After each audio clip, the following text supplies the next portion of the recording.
So I saw this TikTok and I knew there was a place around here and I think I found it. Open to the public? What? Whoa. Whoa.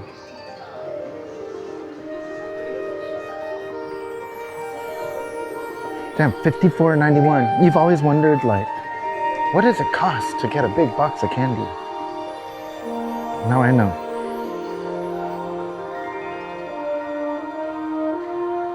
Oompa Loompa. Sucker Punch. Ba-boom.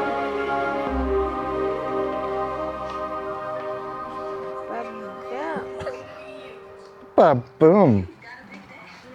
Gumballs? $3.93 per pound? That's cheaper than gas. If only my car could run on gumballs. I feel like I don't need this much candy. Damn. We got Blasties, freeze-dried, basically Skittles. Oh, those were sour. Non-sour Blasties, basically freeze-dried Skittles.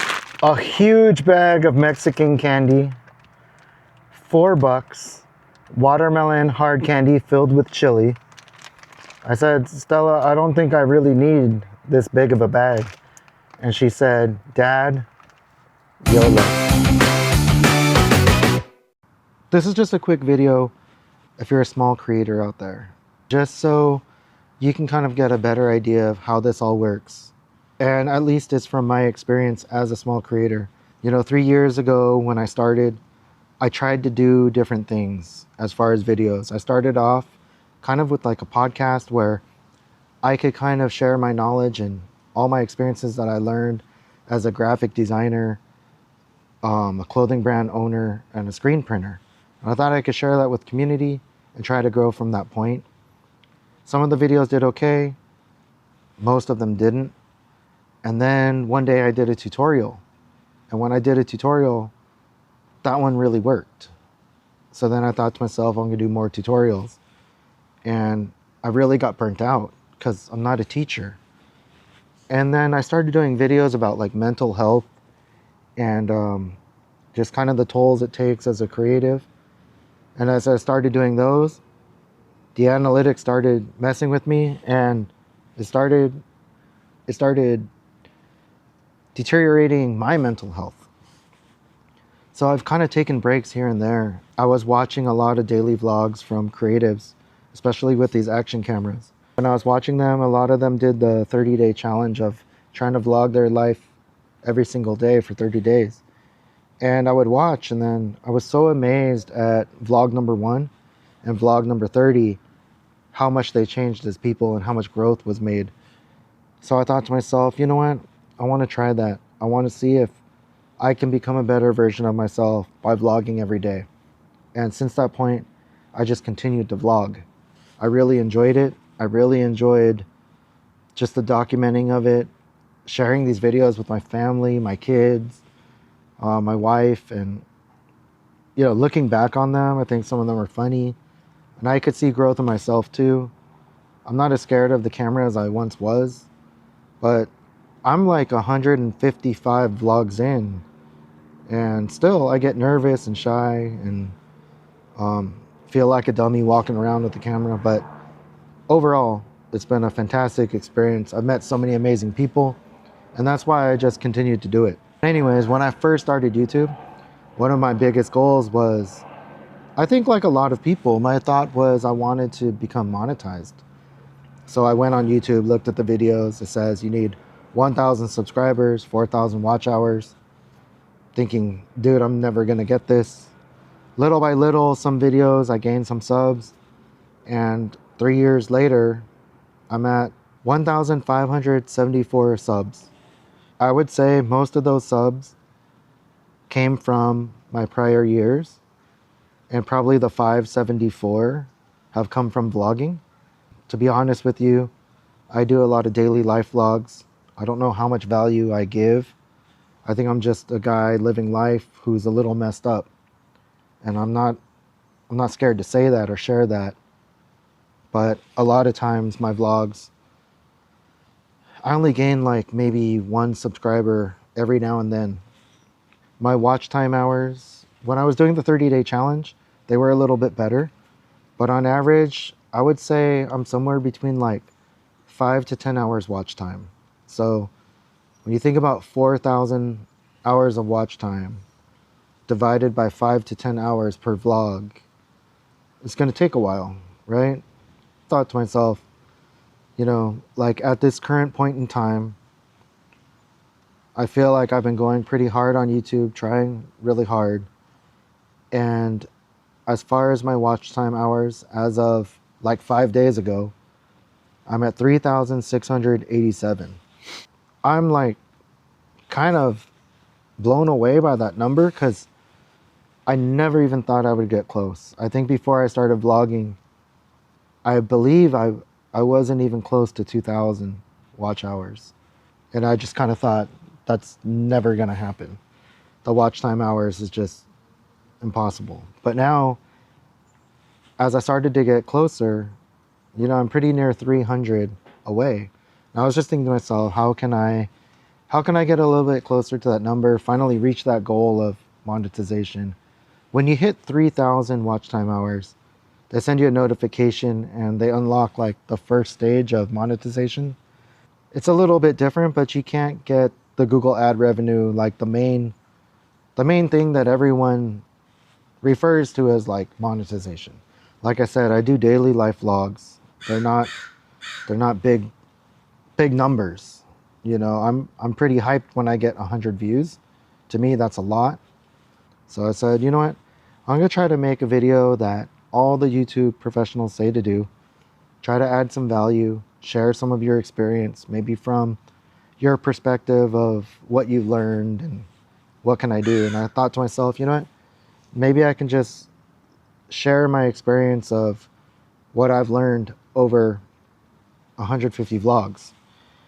I'm not good at thumbnails. I'm not good at titles. And I labeled it How to Vlog Your Boring Life. And it wasn't really gaining traction at first. And someone commented, Anne is a really amazing creative. She has amazing videos. I'll link her down below. But she said, I really think you need to maybe think about thumbnail and title and do some A/B testing. So I did the A/B test. I tried a few different titles, one different thumbnail, and the thumbnail is the one thing that kind of made it take off. Or maybe it's just coincidence. But when I did that, I changed it to 150 vlogs with a simple setup. And it just showed a simple setup of my camera, the mic, and a tripod. Even though I tried to make it structured and well thought out, I don't think I had it as structured and well thought out as a YouTube video needs to be. It's the formatting. The structure of it is a little off. Overall, I think it's a great video. I just don't think I titled it and thumbnailed it right. But anyways, my point in saying all this is, as a small creative, this video, in the last 48 hours, it's got 1,090 views. And that may not be a lot of views to you. A lot of people get a lot more. A lot of people get a lot less. But to me, I'm kind of blown away by that. But what's crazy is the number I've really been looking at is watch time. My watch time on this one video is 40.2 hours in the last 48 hours. And to me, that's mind-blowing because normally for me to do a vlog, that's like, you know, probably 5 to 10 vlogs for me to get the 40 hours. But instead, I just made one video that I put a lot of thought in on how I could help other people.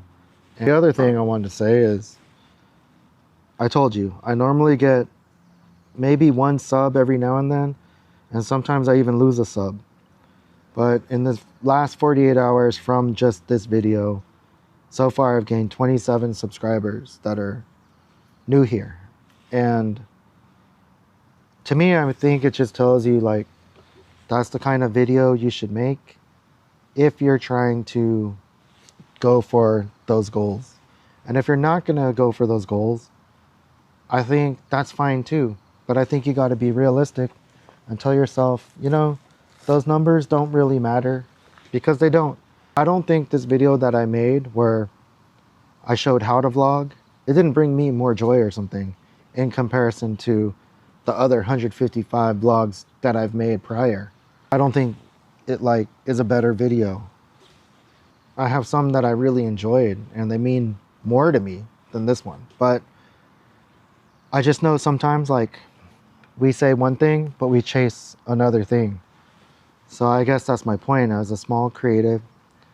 If you are trying to get those 1,000 subscribers, 4,000 watch hours, and it's just not working because you keep on making videos that mean a lot to you, I did the same thing.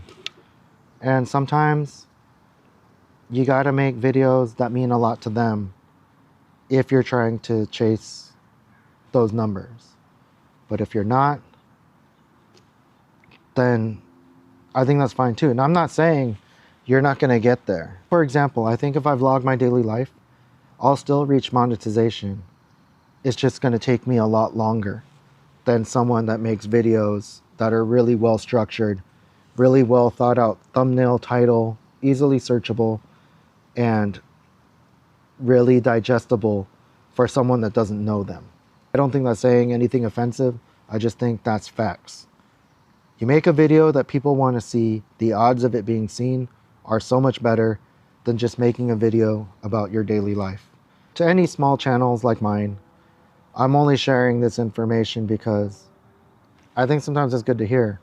I hope that was kind of interesting to you, or at least if you're curious, now you know.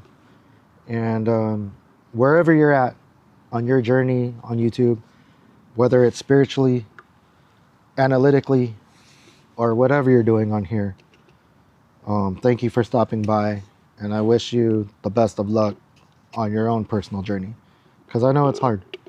And thank you again for watching.